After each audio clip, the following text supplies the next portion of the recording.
ময়না পালতো, ময়না তোতা পাখি যেটা কথা বলে পালতো। একদিন সকালে বাহির হইতেছে, ময়না বড় দামি হয়, অনেক দামি পাখি। তো বাহির হইতেছে, তো ময়না জিজ্ঞাসা করতেছে মালিক কোথায় যাবে? শিকার খেলতে যাব, শিকার জঙ্গলে। আমার ভাইদের সাথে দেখা হলে আমার একটা সালাম দিও। তো যখন জঙ্গলে ঢুকছে তো যে দেখতেছে কতগুলা ময়না ডালে বসা আছে, তো নিজের ময়নাটার সালামের কথা মনে উঠছে। তো ডাক দিয়া কইতেছে, শোনো, তোমাদের মতো একটা ময়না আমার বাড়িতেও আছে,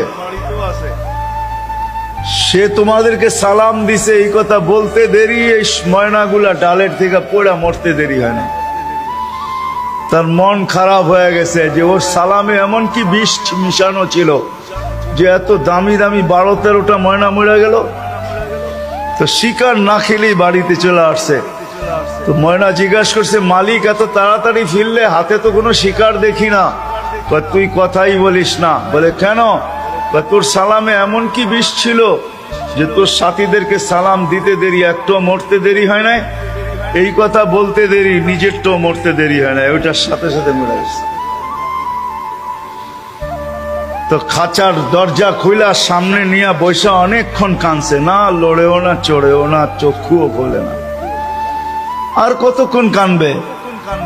বস ওইখানে লাইখা যে উঠা দাঁড়াইছে ময়না, বাস উড়া যে চালে বসা গেছে। তো বলছে, এটা কি করলি? আমার বন্ধুরা আমাকে খবর দিছে, দেখ আমাদের মতো যদি বাগানে বাগানে ঘুরতে চাস তো মরার আগে একবার মরার ভান করে দেখ, তুইও আমাদের সাথে উঠতে পারবি, জঙ্গলে জঙ্গলে ঘুরতে পারবি। ওইটা মরা ছিল না, ও আমাকে চিঠি দিছে, চিঠি বার্তা দিছে। এই জন্যই আল্লাহ ওয়ালাদের কাছে, যাদের বয়স হয়ে গেছে আর কত করে, জান আল্লাহ ওয়ালাদের কাছে পড়া থাকেন, জান আল্লাহর রাস্তায় পড়া থাকেন।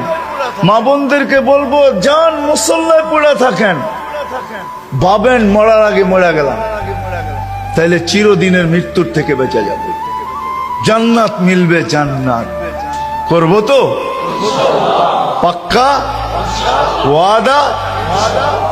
আল্লাহ আমাদেরকে আমল করার তৌফিক দান করেন। ওয়া মা আলাইনা ইল্লাল বালাগ।